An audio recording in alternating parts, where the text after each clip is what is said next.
Hello everyone, welcome to market investment.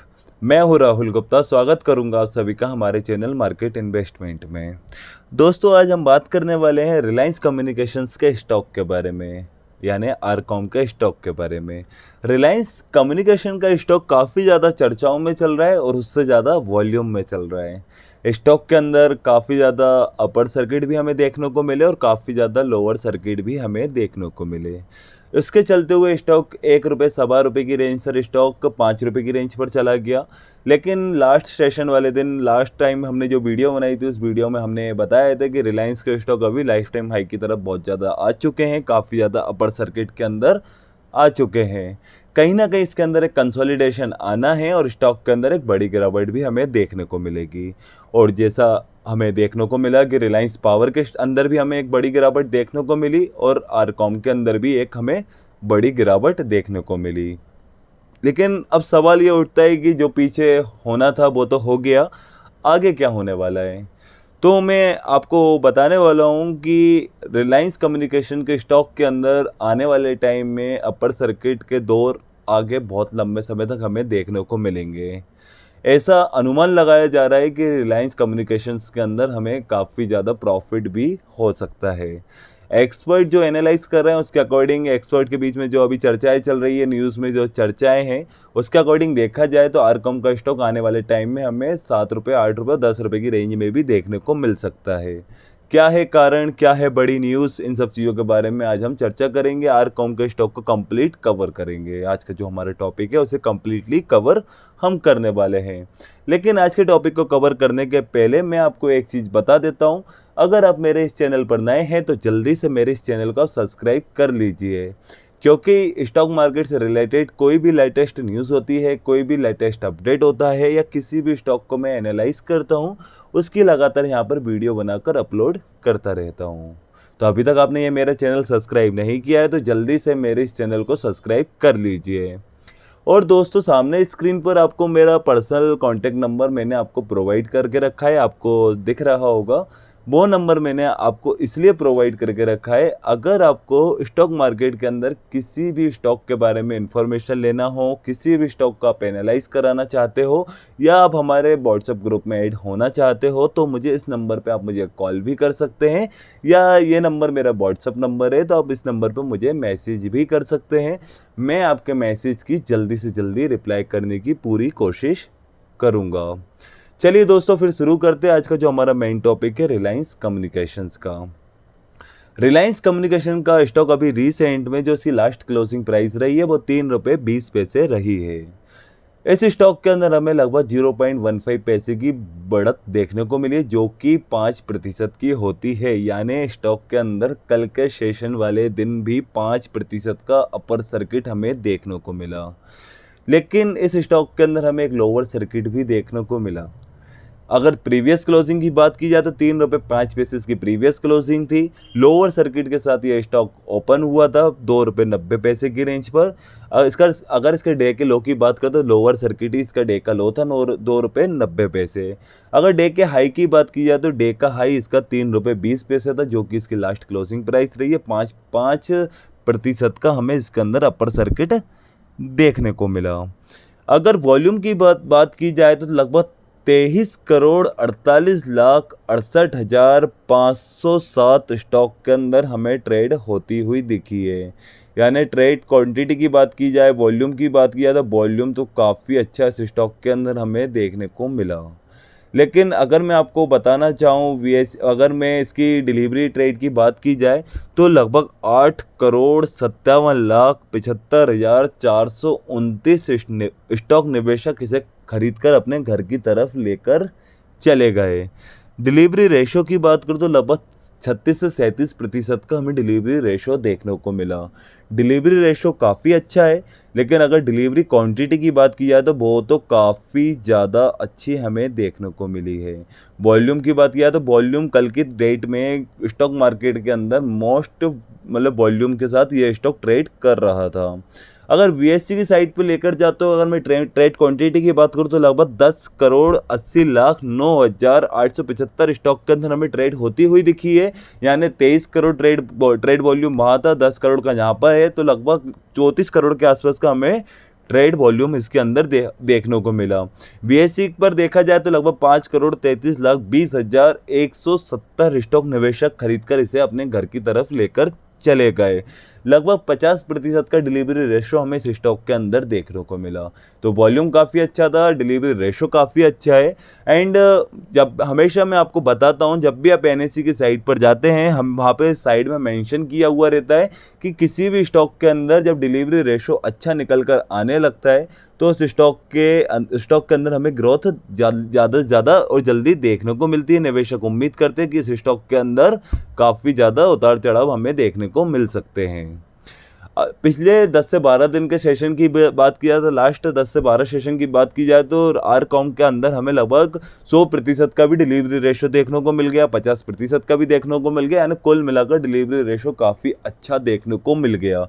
एक यही कारण ये भी है कि डिलीवरी रेशो अच्छा आ रहा है, वॉल्यूम काफ़ी अच्छा आ रहा है, खरीदारी बहुत ज़्यादा है। वायर कैप में ये स्टॉक अभी हर कभी चला जाता है, अपर सर्किट में स्टॉक हर कभी चला जाता है, तो इसके बढ़ने के चांसेस यहाँ से और ज़्यादा बन चुके हैं। अगर मार्केट कैपिटलाइजेशन के अकॉर्डिंग देखा जाए तो 885 करोड़ की ये कंपनी है, लेकिन कुछ सालों पहले ये कंपनी काफ़ी बड़ी हुआ करती थी, इसका मार्केट कैप काफ़ी बड़ा हुआ करता था। अगर इसके 52 सप्ताह के निचले स्तर की बात की जाए तो ₹1.35 इसका 52 सप्ताह का निचला स्तर था, और अगर 52 सप्ताह के हाई की बात की जाए तो ₹5.05 इसका 52 सप्ताह का हाई स्तर है। किसी भी निवेशक ने इस स्टॉक के अंदर इसके निचले स्तर से जब खरीदारी की होगी, उस निवेशक ने इस स्टॉक के अंदर अपना पैसा लगभग 4 गुना तक कर लिया था। यानी रिटर्न काफ़ी अच्छा निकाल कर दिया है अगर लो से लेके हाई तक की बात की जाए। अगर मैं रिटर्न की बात करूँ आपसे तो एक दिन के अंदर इस स्टॉक ने हमें लगभग 5% का रिटर्न निकाल कर दिया है, एक महीने के अंदर 1.5% का रिटर्न निकाल कर दिया है, लेकिन 3 महीने के अंदर इस स्टॉक ने हमें लगभग 88% का शानदार रिटर्न निकाल कर दिया है। 3 महीने के अकॉर्डिंग इस स्टॉक ने हमें काफ़ी ज़्यादा कमाई हमें दी है। लेकिन 1 साल के रिटर्न की अगर मैं बात करूँ तो पिछले 1 साल के अंदर इस स्टॉक ने हमें लगभग 68% का रिटर्न निकाल कर दिया है। लेकिन अगर 3 साल के रिटर्न की बात की जाए तो इस स्टॉक ने लगभग हमें 76% का नुकसान ही दिया है, और पिछले 5 सालों के अंदर इस स्टॉक ने हमें काफ़ी बड़ा नुकसान निकल कर दिया है। इस स्टॉक ने लगभग हमें 94% का नुकसान निकाल कर दिया है, यानी निवेशकों का पैसा पूरा ख़त्म कर दिया, यानी 100 रुपये में से 94 रुपये निवेशकों के ख़त्म कर दिए।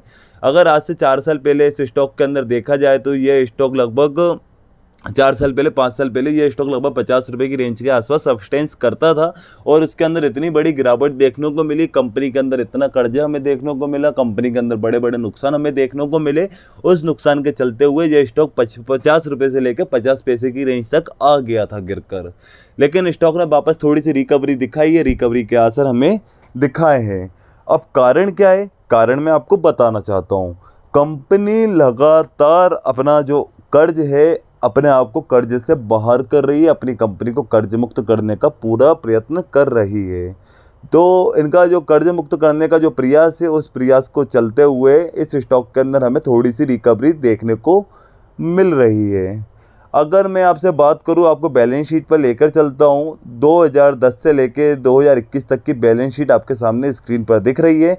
मैं कंपनी का सिर्फ आपको उधार दिखाना चाहता हूं। कंपनी के अंदर बोरिंग्स देखी जाए तो 2010 में 29,000 करोड़ के आसपास थी, 2011 में 39,000 करोड़, 2012 में 38,000 करोड़, 2013 में 41,000 करोड़, 2014 में 41,000 करोड़, 2015 में 39,000 करोड़, 2016 में 46-47,000 करोड़, 2017 में लगभग 49,000 करोड़, 2018 की बात की जाए तो 2018 में लगभग 47,000 करोड़, 2019 में 48,000 करोड़, और 2020 में लगभग 45,000 करोड़ का इस कंपनी के ऊपर उधार था। लगातार कंपनी अपना कर्जा बढ़ा रही थी, कम नहीं कर रही थी, लेकिन मार्च 2021 में इस कंपनी के अंदर हमें एक छोटा सा चमत्कार देखने को मिल गया। जो कंपनी लगातार अपना कर्जा बढ़ाए जा रही थी, उस कंपनी ने अपना कर्जा बहुत कम किया, कम नहीं बहुत कम किया। कंपनी का कर्जा एकदम से 45,000 करोड़ से गिरकर सीधे 30,000 करोड़ की तरफ आ गया। यानी कंपनी के अंदर लगभग 15,000 करोड़ की हमें रिकवरी देखने को मिली। और लगातार एक्सपर्ट अनुमान लगा रहे हैं कि इस कंपनी के अंदर और भी हमें रिकवरी आने वाले समय में देखने को मिलेगी। अनिल अंबानी लगातार कमिटमेंट कर रहे हैं कि वो अपनी कंपनी को लगातार कर्ज मुक्त करने का पूरा प्रयास करेंगे, और ये लगातार पिछले 6 महीने से ये प्रयास करते हुए आ रहे हैं और उन्होंने थोड़ा बहुत कर भी बताया है। तो देखिए, बोलने और करने में बहुत फ़र्क होता है, लेकिन उन्होंने थोड़ा बहुत करके बताया। इन्होंने अपनी सारी कंपनियों के अंदर थोड़ा थोड़ा कर्जा कम करके सामने हमारे रखा है। तो उनके इस प्रयास के अकॉर्डिंग देखा जाए, आने वाले क्वार्टर के अंदर हो सकता है कि जी अपने आप को थोड़ा सा और रिकवर करें, अपने आप को थोड़ा सा कर्ज मुक्त और कर लें, तो इस स्टॉक के अंदर हमें एक बड़ी रिकवरी देखने को मिल सकती है। ये हो सकता है कि स्टॉक हमें आने वाले क्वार्टर के क्वार्टरली रिजल्ट के टाइम पे ये स्टॉक हमें 5 रुपये, 6 रुपये, 7 रुपये की रेंज के आसपास सब्सटेंस करता हुआ दिख गया। और कोई बड़ी बात नहीं है। देखिए, कंपनी का जब भी बुरा समय होता है, किसी भी स्टॉक का जब बुरा समय होता है, उसके अंदर निवेश करने का सबसे अच्छा समय माना जाता है कि कंपनी के बुरे समय में उस कंपनी के अंदर निवेश करो। फिर कंपनी का जब अच्छा समय आएगा तब हमें वो कंपनी बहुत ज़्यादा रिटर्न हमें निकाल कर देगी। तो अभी कंपनी का काफ़ी ज़्यादा बुरा समय चल रहा है, निवेश कर सकते हैं। अगर आप पेनी स्टॉक की तरफ अपना इन्वेस्ट करना पसंद करते हैं तो आप इसके अंदर अपना निवेश कर सकते हैं। देखिए, हम बैलेंस शीट पे चल के एक चीज़ और देख लेते हैं। कंपनी का जो इनका रिसेंटली नेट इनकम की बात की जाए तो आपके सामने स्क्रीन पर बैलेंस शीट आ चुकी है। 2013 से लेकर 2021 तक की बैलेंस शीट है। इसके अंदर इनका रेवेन्यू तो कम बहुत ज़्यादा हुआ है, रेवेन्यू पे हम नज़र नहीं करते, लेकिन इनकी नेट इनकम की अगर बात की जाए तो 2013 में 672 करोड़ का प्रॉफिट था कंपनी को, 2014 में 1047 करोड़ का प्रॉफिट था, 2015 में 714 करोड़ का प्रॉफिट था, 2016 में 639 करोड़ का प्रॉफिट था। लेकिन 2017 की बात की जाए तो कंपनी को बड़ा नुकसान लगा 1400 करोड़ के आसपास। 2018 इस कंपनी का टर्निंग पॉइंट था। 2017 और 2018 में कंपनी को लगभग 24,000 करोड़ का बड़ा नुकसान देखने को मिला। कंपनी ने बैलेंस शीट में 24,000 करोड़ का लगभग बड़ा नुकसान निकालकर हमारे सामने रख दिया। 2019 की बात की जाए तो कंपनी ने लगभग 7200 करोड़ का नुकसान निकाल कर दिया था, लेकिन 2020 में फिर देखा जाए तो कंपनी ने 42,000 करोड़ के आसपास का बड़ा नुकसान निकालकर हमारे सामने फिर रख दिया। स्टॉक के अंदर वापस गिरावट देखने को मिल गई। लेकिन 2021 की बात की जाए, 2021 के अंदर कंपनी का रेवेन्यू भी कम हुआ, लेकिन कंपनी का नुकसान देखा जाए तो नुकसान 2020 के अकॉर्डिंग कहाँ 42,000 करोड़ कंपनी का नुकसान था, वो उन्होंने 5700 करोड़ के आसपास लेकर आ गए। तो कंपनी ने अपने नुकसान में भी थोड़ी सी रिकवरी की है, कर्जे में भी रिकवरी की है, और आने वाले क्वार्टर में आश्वासन दे रही है, एश्योरेंस दे रही है निवेशकों को कि आने वाले टाइम में, आने वाले कुछ क्वार्टर के अंदर कंपनी अपने आप को धीरे धीरे कर्ज मुक्त कर रही है और करके बताएगी भी। और जो अगर कंपनी अपने आप को कर्ज मुक्त कर लेती है तो कंपनी धीरे से प्रॉफिट की तरफ चले जाएगी, क्योंकि कंपनी लगातार कर्जे में है। जो कंपनी कमाती है उससे ज़्यादा ब्याज भर देती है। तो कंपनी के ऊपर कर्जा कम होगा तो ब्याज कम जाएगा, और ब्याज कम जाएगा तो प्रॉफिट निकल कर ज़्यादा आएगा। कंपनी का एक्सपेंस कम होगा, लायबिलिटीज़ कम होगी, और आपको रिटर्न अच्छे से अच्छा मिलेगा। तो अगर आप पेनी स्टॉक के अंदर अपना निवेश करना पसंद करते हैं तो आपके लिए एक बेहतर विकल्प हो सकता है रिलायंस कम्युनिकेशन। स्टॉक आज भी काफ़ी अच्छी रेंज में सब्सटेंस कर रहा है, आज भी सही प्राइस पे हमें देखने को मिल रहा है, क्योंकि आज से 5 साल पहले कंपनी का स्टॉक 50 रुपये के आसपास सब्सटेंस करता था और वो गिर के 50 पैसे तक आ गया था। ओवर बजट जोन नहीं है गुड टाइम में इन्वेस्ट करने का, लेकिन इसके अंदर एक चिंता का विषय ये है कि कंपनी की प्रमोटर होल्डिंग्स काफ़ी कम है। 90% अदर होल्डिंग है, लेकिन 5% ही सिर्फ निवेशक की होल्डिंग है।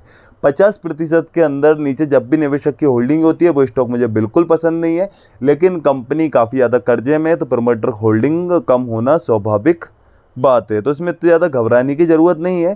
तो कंपनी अपने आप को रिकवर करेगी तो अपने आप को अपनी प्रमोटर होल्डिंग भी धीरे धीरे बढ़ा लेगी।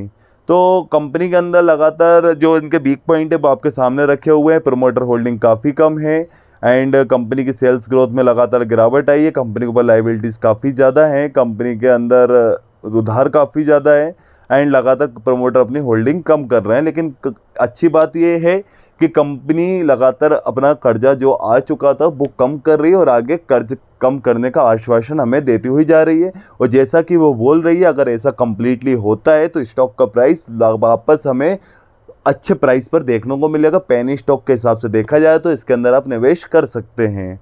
मैं आपको किसी तरह से एडवाइस नहीं कर रहा हूँ कि आपको इस स्टॉक के अंदर निवेश करना है या नहीं करना है।